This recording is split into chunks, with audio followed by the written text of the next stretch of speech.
umupfasoni duhejeje kwakira ni cegera c'urongoye ishirahamwe AVODE. AVODE mu gifaransa ni Association des veuves et orphelins pour la défense de leurs droits. Ishirahamwe rivugira abapfakazi n'imfuvyi bashigikira bagwanira agateka kabo. Uyu nakiriye n'umupfasoni asigwa na nyakwigendera Karibwami Conscient, yararongoye inama nshingamateka y'u Burundi mu 1993, akaba yagandaguwe mu bishwe mu kwezi kw'icumi mu 1993. Namwakiriye kubera yabisavye, namwakiriye kubera n'abandi bantu batandukanye bafise ibyo bigera uwo mu Severe tubakira.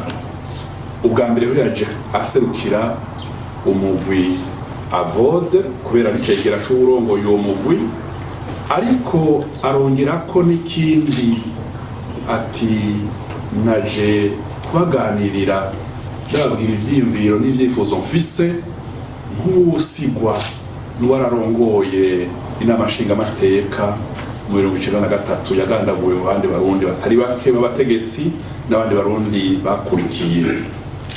Iyo muganiriye n'uyu mupfasoni uramwumviriza kandi ukamwemerera yuko ivyiyumviro bitomoye yagushikirije ushobora kubishikana hejuru mu nzego zirongoye igihugu. Mu majambo make twaganiriye ibintu bibiri.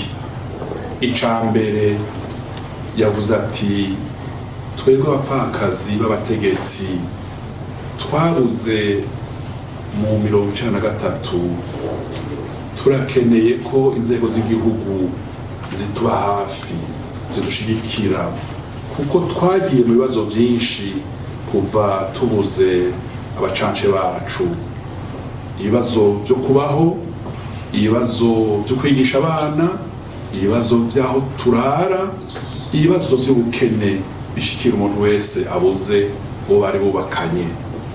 Ico ni cambere twaganiriye. Ica kabiri ariko aravugira ishirahamwe AVODE, yashize ku kibazo c'abantu usanga barafise nk'amazu, amatongo akanyagwa, kuko iri shirahamwe ryavutse 1993 hagandaguwe nyiricubahiro Melchior Ndadaye, ntiryabaye ishirahamwe ry'abapfakazi bo mu 1993 gusa, baciye bashiramo n'abapfakazi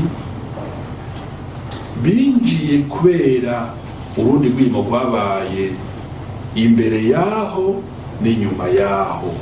Bisigura yuko harimo n'abapfakazi babuze abacanci babo 65, 69, 72 eka n'abandi batandukanye.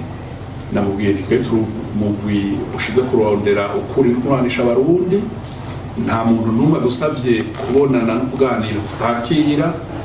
Ivyo anshikirije namwemereye ko aho ngeza nk'urongoye umugwi nzobishikiriza inzego zirongoye igihugu.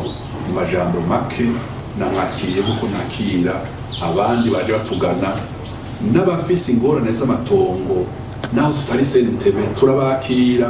Hari ubwo tubabwira tuti naho muji wacu ibibazo nizo kurajana muri sentebe, cyane tukabahanura ukundi kuntu twumvira ikibazo cyabo nyine giteye. Mu majambo make n'ibyo twaganiriye.